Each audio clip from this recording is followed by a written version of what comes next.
Got a question from Mary in Roswell. She says, my agent told me I need to leave my home during showings. Do you agree? The answer is yes. As the seller, you cannot stay inside your home while buyers are looking at your home, and you're probably wondering why. It's my home.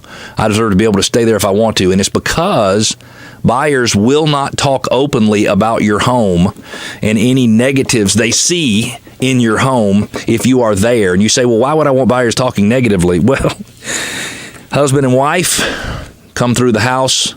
Wife thinks this is a negative. Husband says, yeah, but that's no big deal. We can do this, or yes, it has that, or here's something that compensates for that negative. You need to have that normal emotional flow, that conversation between buyers when they're in a home. And when you are in the home, it limits that conversation between buyers.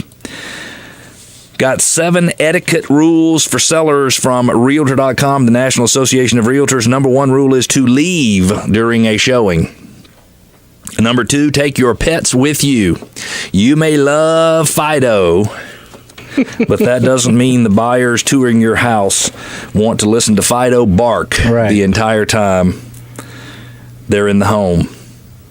Move your car. What do you mean? It's my house. I can leave my car where I want to. No, get the car out of the driveway, get the car off the street from in front of the house so that the buyers can start taking ownership of where they'll put their car in front of their home. Alfie, we want to suck them in, baby. Makes sense. We want to suck them in, and we want the buyers to feel welcome. Leave out any important documents. If you have a survey, a seller's disclosure, something like that, leave it out on the counter at a minimum, and most agents do not do this anymore. Put a flyer for the property out on the counter for them to take and make sure all the important documents are available online. You could offer some refreshments. That's a recommendation. Some water, maybe some cookies.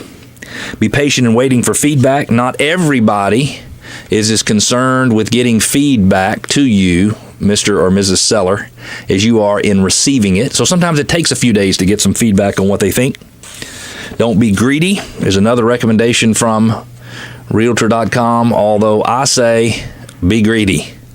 If we're working with sellers, we want them to be greedy. We want them to maximize every dollar they can possibly get out of that house. We don't want them to be stupid, but we want them to be a little bit greedy. Be greedy within a reasonable level. And then the last piece of advice from the National Association of Realtors is listen to the professionals, which is a very nice coincidence considering that the professionals are the realtors, and so the National Association of Realtors is basically saying listen to realtors and make best decisions. Well, that's the reason you want to hire a realtor for. I'm not a realtor. I agree. I'm hiring you because you know what you're talking about and what you're doing. You've done this for a long time. This is called Cleve Atlanta Real Estate Show on Talk Radio 640 WGST.